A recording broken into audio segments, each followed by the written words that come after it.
Começa agora o podcast Agro e Prosa com o jornalista Divino Ronaldo. Esse podcast tem por objetivo falar do agronegócio de um jeito descontraído, fácil e descomplicado. Com vocês, Divino Ronaldo e o Agro e Prosa. O meu entrevistado de hoje será Thiago Simas, que é zootecnista, e o tema da nossa entrevista será Nutrição Animal de Bovinos em Ciclo Completo.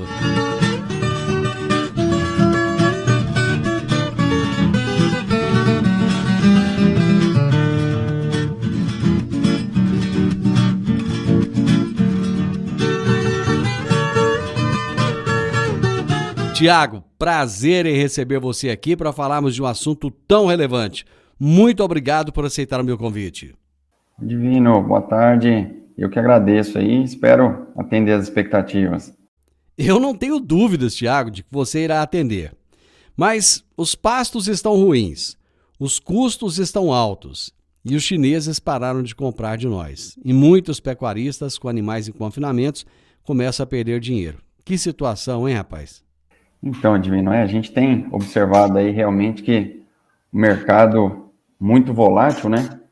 Esse ano aí com bastante surpresa, nesse momento aí final de entrega de animais já prontos de confinamento, né? E o clima esse ano deu uma judiada do pecuarista, né? O preço de insumos, o dólar em patamares bem elevados, né? Isso tudo fez com que onerasse ainda mais a produção, né, pecuária. Então, a gente sempre fala aí que o produtor ele tem que estar preparado, ele tem que fazer o planejamento, né, porque mesmo fazendo tudo isso, ele ainda muitas vezes é pego de surpresa, né? O momento atual é de preocupação? Então, a gente está ainda nessa fase aí de a China libera, não libera novamente, né, as exportações da carne. Então, realmente, ainda é, sim, um momento de muita cautela, né, por parte aí do pecuarista. Então, ele tem que estar realmente com a conta na ponta da caneta aí para não fazer bobeira, né? Do seu ponto de vista, se a China demorar a retomar as compras, o que pode acontecer? E, assim, o mercado interno, ele é um mercado muito forte, né? Apesar da gente ver algumas notícias aí de que o mercado interno não suporta, né? Mas, assim, o mercado interno, ele é muito forte. Então, é ele que vem sustentando e, assim, os números mostram também que as exportações, elas estão crescentes. Mesmo com esse entrave aí das exportações, né? Com essa paralisação, a gente já tinha muita carne comercializada junto à China, né? Antes da data do dia 5, e que foi quando surgiram, né, os casos atípicos, aí... Ainda assim, esse material, esse produto foi exportado, né? Fazendo com que a balança, né, mantivesse em alta e as exportações crescentes. Essa demora da China em retomar as compras pode ser uma estratégia para forçar os preços a caírem? Ah, sem dúvida, né? Isso aí aconteceu em 2019, na mesma época, com as mesmas alegações, vamos falar assim, né? Então, sem dúvida, é uma maneira de tentar derrubar preço. Haja visto que a carne brasileira é uma carne muito competitiva, né? A gente tem aí a Argentina, que é grande exportador, a Austrália, se eu não me engano, o segundo maior exportador de carne bovina do mundo, né? E uma das carnes mais caras. Então, eles querem, de toda forma, derrubar preço e a bola da vez é o Brasil, né? O consumidor brasileiro também tem reclamado muito do preço da carne, né? Realmente a gente tem acompanhado aí o churrasco do final de semana aí tá cada vez mais caro, né? Cada vez mais enxuto. Não tá fácil para ninguém não, né? Esse foi um ano atípico, com chuvas parando muito cedo e ainda tivemos geadas. Os produtores, Thiago, eles têm se planejado para momentos como esses? Então, Divino, a gente sempre tem falado para o produtor, né, que ele tem que se antever, né? Então, ele tem que fazer o planejamento, como eu disse, porque mesmo ele fazendo o planejamento, a gente não manda no clima, né? E acaba fugindo do controle. Esse ano mesmo ficou bem evidente aí com essas faltas de chuva, em algumas regiões a geada interferiu na safrinha. interferiu em várias áreas de pastagem, então realmente o produtor teve que rebolar aí, né, como a gente costuma falar. Quais são as possíveis estratégias nutricionais na fase de cria? Então, Divino, via de regra, a gente pensa numa suplementação proteica, né? Pessoal, há muitos anos aí, a gente ainda encontra em algumas fazendas, pode até parecer brincadeira, mas a suplementação apenas com sal branco, né? Então, assim, o sal branco não vai oferecer nada para o animal, né? Apenas o sódio ali que ele tem a exigência e mais nada. E aí o pessoal veio caminhando para o suplemento mineral e hoje a gente já consegue trabalhar com muita eficiência em várias propriedades com uma suplementação proteica, né? De baixo consumo. Aquele proteinado que a gente fornece em torno de 1 grama por quilo de peso vivo animal. E aí com isso a gente consegue otimizar o desempenho consideravelmente desses animais na fase de cria, né? Para a gente preparar uma novilha, para a gente preparar uma vaca para a estação de monta, melhorando a condição corporal desses animais e, consequentemente, refletindo aí em melhor desempenho reprodutivo, né? Em termos de custo, Tiago, o que isso representa para o produtor? Aquele produtor que tem realmente a sua estratégia definida há 1 ano atrás, que faz o seu planejamento, ele, de certa forma, sofreu menos, né? A gente tem visto aí o crescimento da atividade, né, do sistema de integração lavoura-pecuária, onde nesse sistema a gente consegue ter uma pastagem verde de excelente qualidade, minimizando então os efeitos aí do período seco, né? E em algumas propriedades onde não se trabalha com essa estratégia, com esse sistema, nós tivemos inclusive que buscar o feno, aquele feno de sementeira, não sei se você conhece, trabalhamos em algumas propriedades esse ano, com um resultado bem interessante, mas é aquilo que você falou, onera, né? Mas a gente não pode deixar de produzir, então por isso a gente busca a melhor estratégia, né? Com a melhor relação custo-benefício aí para esse período, para esses animais de cria. Até pouco tempo atrás, pelo menos aqui na nossa região, não era comum ver feno, né? Somente naqueles filmes americanos a gente via. Agora tá bem comum, não tá? Isso, no sul do Brasil, Santa Catarina, Rio Grande do Sul, Paraná também, até São Paulo ali a gente vê bastante, né? É uma matéria-prima bem comum aí na dieta dos animais, e aqui para nós acabou sendo uma oportunidade para o pessoal que produz semente, né? Com esse ano atípico aí, todo mundo foi pego de surpresa, faltou volumoso para muita gente, então o pessoal da sementeira enfenou esse material e não está vencendo a atender. A gente já está tendo dificuldade de encontrar esse material e num custo bem considerável para a qualidade do produto, né?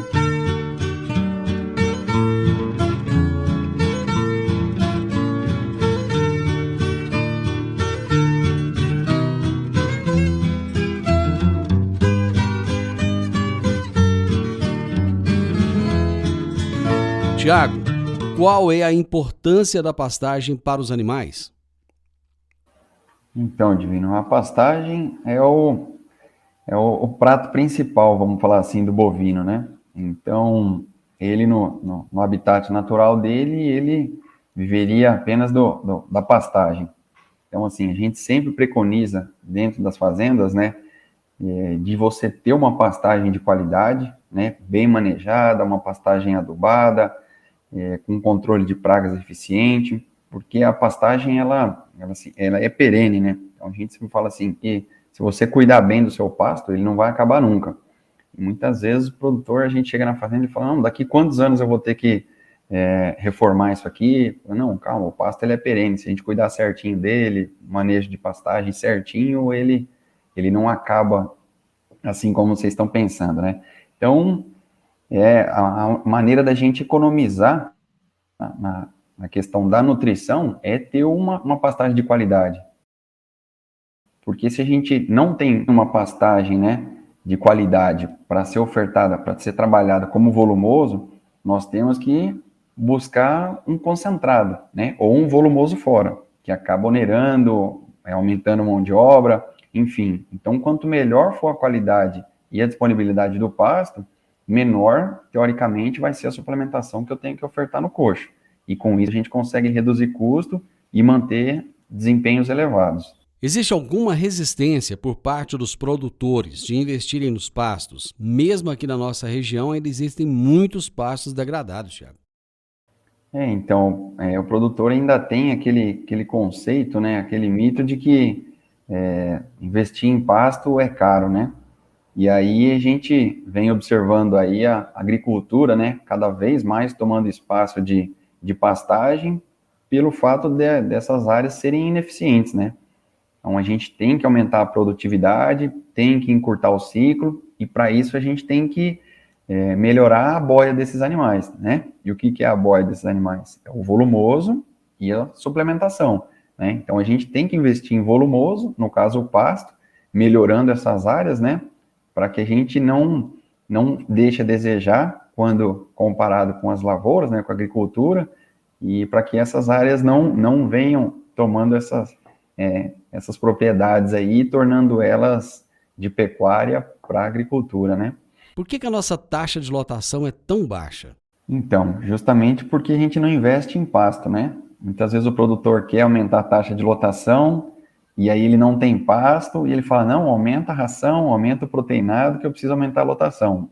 E aí é onde eu falo que a gente tem que fazer conta, porque senão daqui a pouco a gente começa a suplementar, e aí isso vai onerando. A gente aumenta a lotação, aumenta, mas tem que ter o ponto ótimo, né? O ponto de equilíbrio.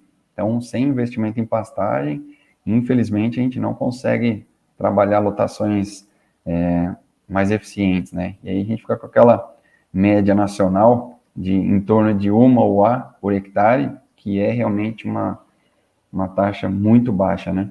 Como é que estão as taxas de lotação aí fora? Na verdade, assim, a gente não precisa nem ir muito fora, não, Divino. Assim, o próprio pecuarista brasileiro tem tomado consciência, né? A gente já tem visto isso em várias propriedades, pessoal investindo, como eu disse, né? Integração lavoura-pecuária, próprio confinamento. Então, a gente consegue aumentar a lotação dentro das fazendas nesse sentido. E hoje tem várias propriedades já no Brasil com essa consciência, trabalhando lotações aí de 5, de 7, e se a gente pensar de 5, 7 UA anual, né, é uma taxa muito boa, né, mas tem espaço para mais, tem espaço para crescer. A integração lavoura-pecuária parece ainda estar numa fase assim bem embrionária aqui na nossa região, não está? Isso, assim, a gente vê com bons olhos, né, principalmente na nossa região, que é uma região muito forte em agricultura, e o agricultor tem essa consciência de que ele tem que ser eficiente, que ele tem que melhorar a produtividade, que ele tem que investir em tecnologia, né? E quando ele faz conta, a integração, ela tem se mostrado muito eficiente, né? Por vários motivos. Ela melhora aí a qualidade do solo, ela deixa mais matéria orgânica para a cultura posterior, no caso para a soja, né? Ela retém mais umidade no solo, ela diminui a invasão, né, de pragas. Então, assim, eu vejo com bons olhos e quem está trabalhando esse sistema tem ficado muito satisfeito. E todos esses benefícios, né, aumentam a produção de soja, aumentam a produtividade da soja. E, querendo ou não, a gente sai desse risco do clima, principalmente quando atrasa o plantio de soja, que automaticamente atrasaria o plantio do milho. Então, a integração se mostra ainda mais eficiente nesse sentido, né? É fato ou é mito que o animal colocado na lavoura vai fazer o pisoteio e a compactação do solo? Então, realmente o animal, ele faz o pisoteio, né? Então, tudo que a gente coloca de peso, vamos falar assim, em cima da terra, como maquinário, né, trator, caminhão, o animal, tudo isso causa a compactação do solo, né? Mas essas braquiárias que a gente tem utilizado, elas têm sido vastamente estudadas aí também com esse intuito do sistema radicular promover uma melhor condição de solo, uma melhor aeração, né? E amenizar essa questão da compactação. Quais são as possíveis estratégias para os animais em recria? Então, Divino, ainda o que predomina é recria a pasto, né? mas a gente já vem ganhando muitas áreas da integração com muito sucesso. A gente está bem otimista aí com esse sistema, né? E a questão do confinamento, né? A gente utilizar a estrutura de confinamento de engorda dos animais para fechar esses bezerros, para fechar esses garrotes, né? A fase de recria. Aí, no caso, a gente chama de sequestro, né?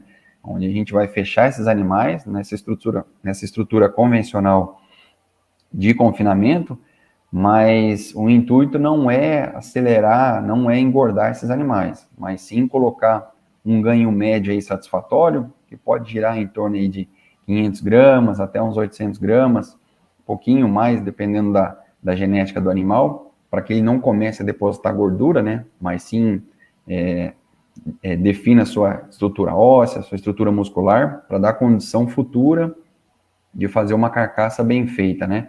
Então, tem crescido bastante também, principalmente num ano como esse, onde o pasto vai demorar mais a sair por conta da seca severa e da geada. A gente tem visto bastante pecuarista trabalhando no sistema de sequestro em confinamento, né? Então, por isso a importância do planejamento lá atrás, para a gente ter um volumoso e nessas situações aí estratégicas a gente fazer esse sistema. Agro e Prosa, falando do agronegócio de um jeito descontraído, fácil e descomplicado.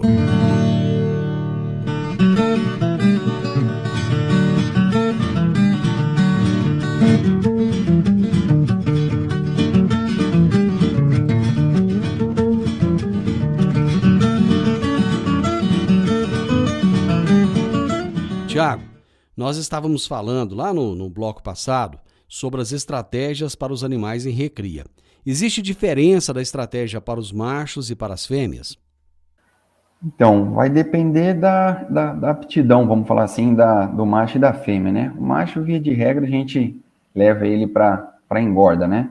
Agora, no caso das fêmeas, as fêmeas a gente pode ter alguns destinos diferentes. Então, a gente pode tentar acelerar ela para fazer as precocinhas, que também vem ganhando bastante holoforte aí nos últimos tempos, né? O pessoal antecipar a primeira cobertura, né? A estação reprodutiva dessas fêmeas.